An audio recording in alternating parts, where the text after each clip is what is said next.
Well, this is Grumpy Dave's garage. And my GoPro, again, decided to shut off after it started. I didn't catch it because I'm occupied with what I'm doing and the material I'm getting. Instead of finding out the camera doesn't work. The camera will be replaced. I am not happy with the GoPro. I really am not.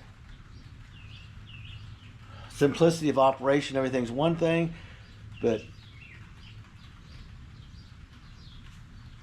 it does this to me whenever it wants to do it. So what we did, we took the LS, bring it back up to speed. This pan, I put this on backwards. I had to flip it over and spin it. And then since I broke the tabs off of it, banging on it, I had to do a quick weld. So now we're up to speed.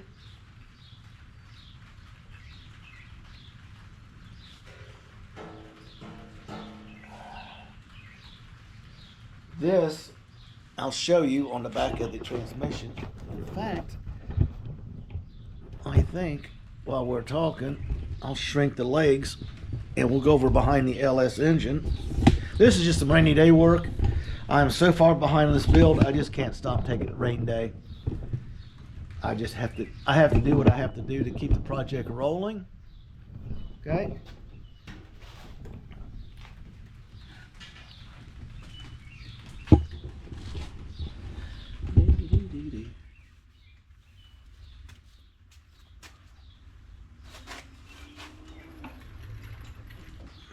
One thing nice about this engine stand I got from my engine guy,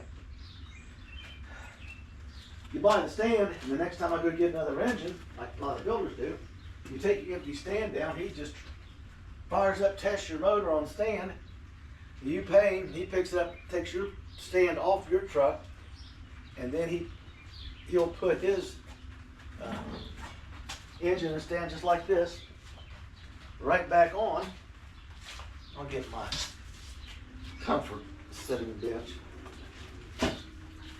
I got the 1800 out here because later today I have to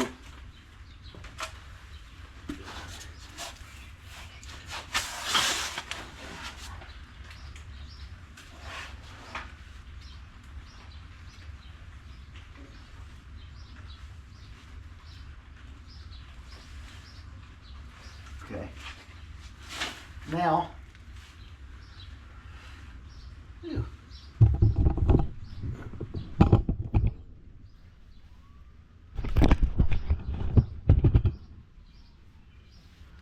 let me see if I got a good view on it. Yeah, I do.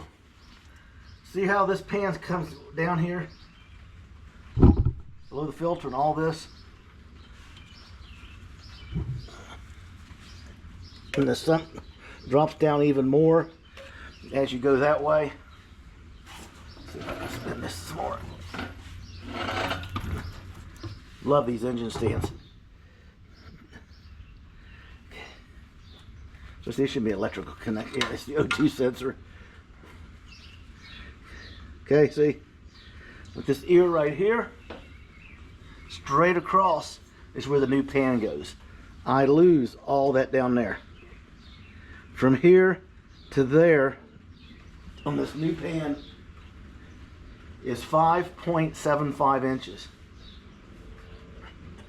I mean, that's a ton of room to save.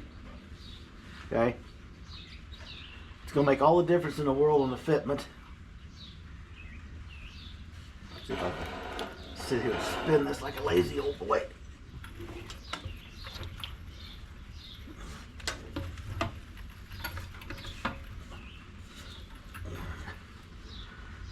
So you get a better view right here. I mean, there's a lot, and I do mean a lot. Flip it some more. There you go. You can see right across there.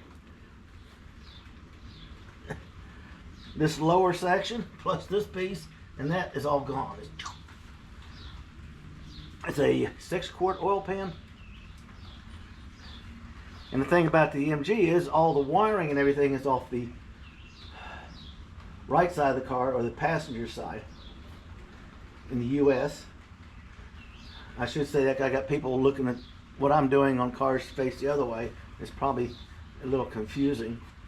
That all the wiring has to come out to the passenger side, which is the right side on the U.S. cars. So all the wiring and all the harnesses and everything has got to be rerouted and changed. All these battery cables are going to have to change. I got these monster cables going everywhere. I got to figure out what ties into all of them to the wiring harness. I know I got grounds that come in here for this harness.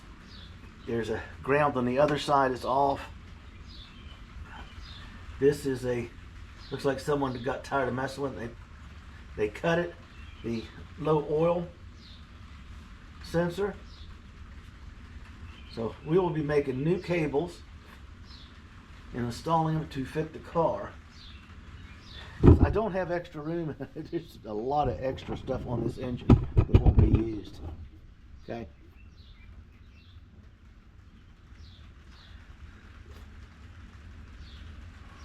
And right here's the line. It bolts right up to there. And then you've got the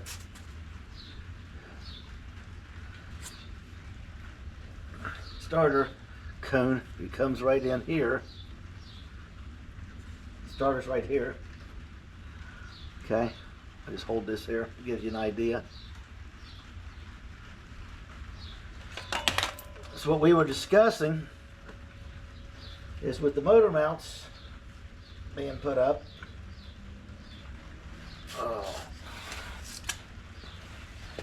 I'm gonna try to get that view. I wish the plates got here in time to put them on. Obviously, they didn't.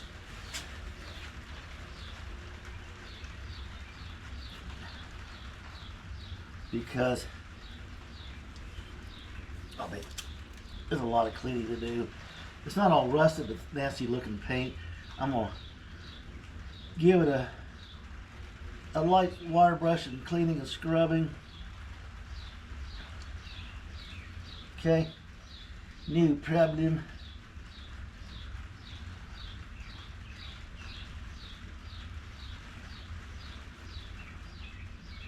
I got to figure out how long the dipstick has to be to show the full mark on the oil. Since we're subtracting a few inches. Okay. Because I really would like to be able to show you the pad mounts on both the mock-up and the LS that we're working on. This styrofoam, dense piece, 2 inches thick. You're at a construction site, you have to pick up a piece, do it. In the winter time, it's great to sit on. It'll actually keep you warm on a freezing cold day. It's softer to kneel on than the blacktop or gravel, obviously, or concrete.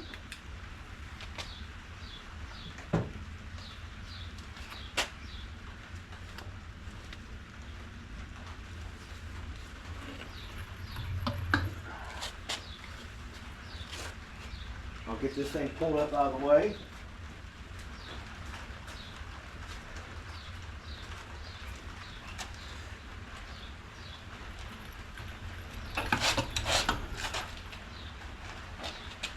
Better watch it, it'll roll right out the garage door.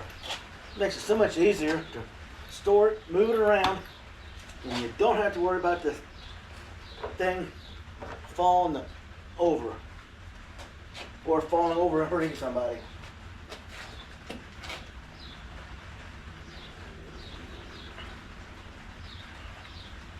I'm going to give it one more basic cleaning like I did. Okay. I'm going to bring it in, lift it up. I got a new engine stand just for it. The 4-legged engine stand, not that T-shaped 3-leg thing. That's a death trap waiting to flip over on you.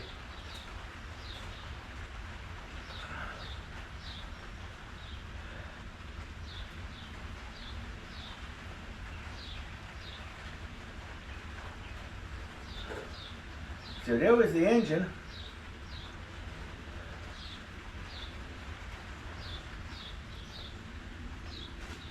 We're going to go with the MG color on the engine. Oil panels stay aluminum. I'm going to clean the heads up and the valve covers up. I'm changing taking everything off the top, plugging all the spark plug holes up, keep stuff out of them. I'm gonna make sure I got one broken bolt, is a 1/4 inch sticking out of the head. It's gonna be no issue getting that one heated up, popped, and back out. I'll get the manifold stripped off. I got everything I strip off this engine doesn't go to waste, people. It goes to back to my engine guy, because he's always looking for a part for this or that. He may have an engine come in that the guy needs a manifold for because it broke during the removal.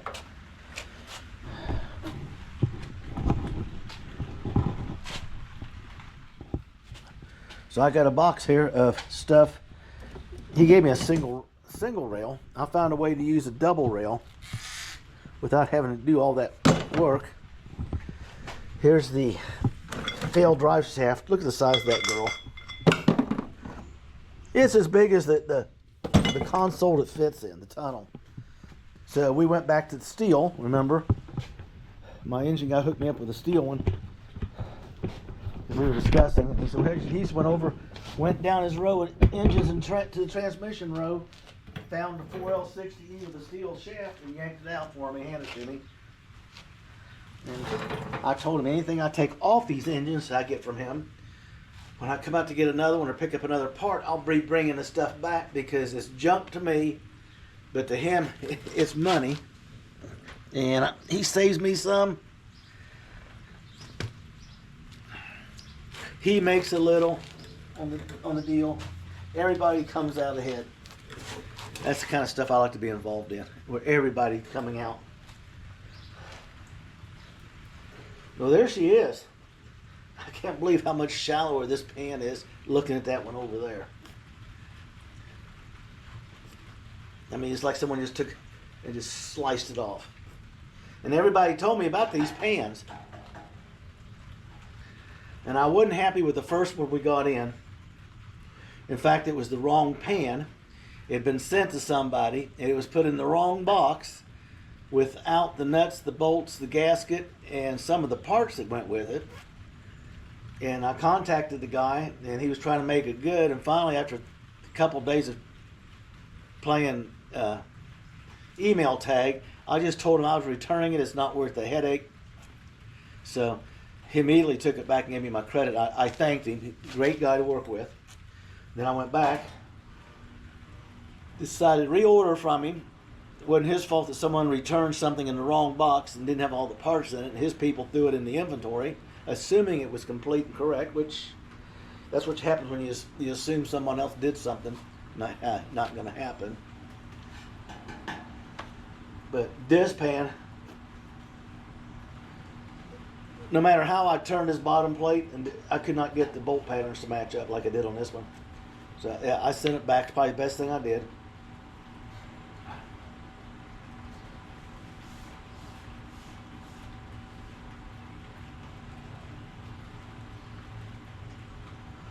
This is the back of the engine. That's the front of the engine.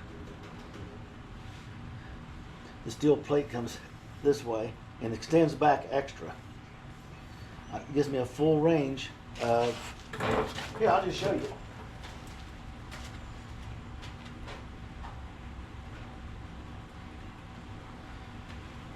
Damn, I wish I could be in there working. I was having trouble welding. I'll tell you what's going on here while I set this up. I made this. I had 7 eye surgeries a year and a half ago. Went legally blind for 45 days. I could sit there and see motions and hear TV. Saw shapes, but that was it. Gained a lot of weight. Sitting around feeling sorry for myself. And by the grace of God, the surgeon that I hooked up with, I had a torn retina, a cataract surgery, 2 laser surgeries on the right eye. I had a torn retina, a cataract, which forms when they put the gas bubble in to heal your eye and hold everything in place when they actually glue it back together. Causes a cataract, so since I had my age, I had a slight one anyway. They just blew up instantly. And then I had another laser surgery on both eyes at the same time. And she did a little touch up after that to make sure the eye pressure stays the same. And I'm gonna tell you something. When I was able to take that bandage off and actually see my wife's face again, was, you got to experience it. I can't put it into words, people. I just thank God He gave my eyesight back to me. It was pretty depressing without it, trust me. And that's the reason why I can't weld. My friend come over and he said, Dave, I'll tell you what your problem is. I didn't want to tell you. He says, your eyes.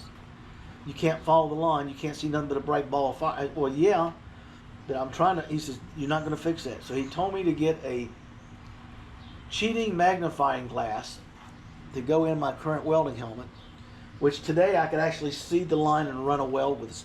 I tried to stick weld my little buzz box, and I was just running a perfect little bead with it. I thought, damn, which is going to help me now put the sheet metal in. Just impressive. And they make a new lens now that is actually looks like a picture. It's not tinted like a windshield screen or sunglasses. When it's protecting your eyes, it's almost clear. So you get a better view of what you're doing. So I'm going to try one of them. And I'm going to order a stronger magnifying glass, because that way with the cheaters in, I'm not actually looking through the cheaters when I'm welding. I'm up here.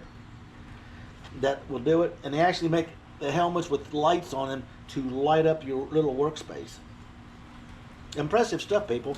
If you've got a problem like that, look these things up. You can go on Amazon, look them up, or probably some of the Miller and Hobart and some of them people. This is the problem. This comes in like this. Now you got to remember there's a steel plate on here. This will get welded in the key place for these two babies. This is where the frame curves will be adjusted to where it goes. And see, I can come clear over to here because the pad comes out almost this far. I gave myself full range of power. And this is 1/4 inch hardened steel plate. It's not going to flex or give. So I'm not worried about that. So I can come up, I can come down, I can come down farther, up farther, down farther, get my ups and downs backwards. And then these are already cut to fit. I just got to plate it, adjust it, reach in there. I'll probably reach in there with the buzz box and a stick because it's so tight right there. Trying to get your hand there to hold it, and the MIG wand, gloves on, your helmet down, trying to see in there is going to be a hard thing to do. The easier just to set it up, hold it. I take the welding rod and curve it or bend it however I need it. Just reach in there and do the spot welds. And then once this is spot welded on where it goes,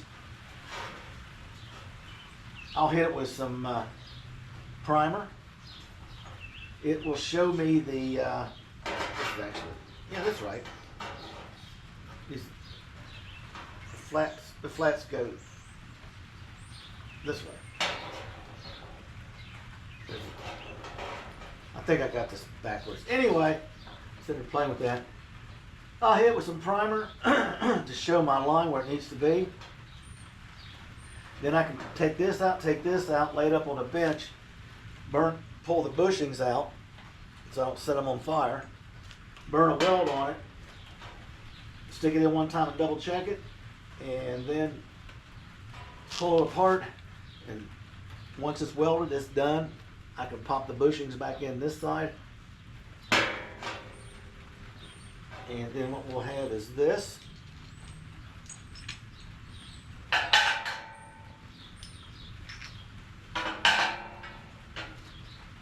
Piece I made. I could have done a better welding job on that. I'll have to grind and do my thing. Wherever this ends up, it ends up. Okay. I can pull these two bushings and the center piece out, so I can it'll get nice and hot there in the weld. As long as I stay away from the bolt heads. I can come this way. I can actually come in front of it because I got that much room. I got a full range of area here I can do it in. So I'm just going to stick it where it needs to go. Hit it with a little primer at the corner. Take it up on the bench. Clean the surface. I have the surface pretty clean. Line it up to where the primer shows the position of it. Tack weld it. Put it back in and check it.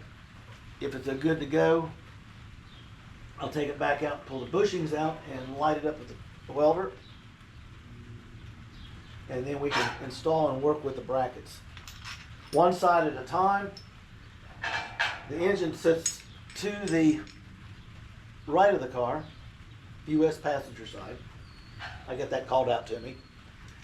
When the guy was correct, I just forgot about the guys across the pond over there who drive on the wrong side of the road, so they put the steering wheels on the wrong side.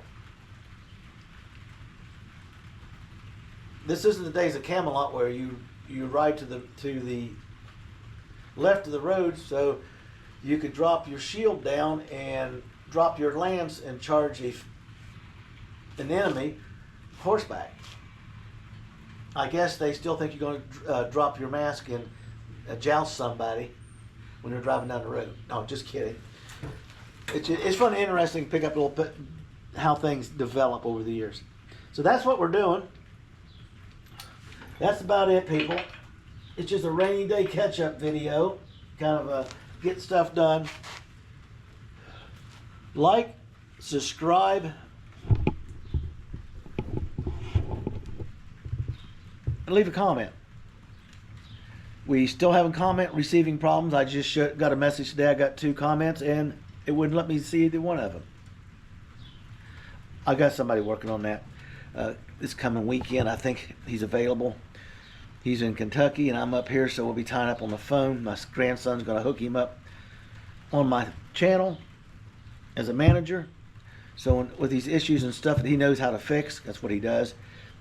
He's going to pop in and fix the stuff while I'm on the phone talking to him on speaker, and start getting my page in order. So, like I was saying, you people now have a blessed day. And if you got to build, do it your way. Get your build done.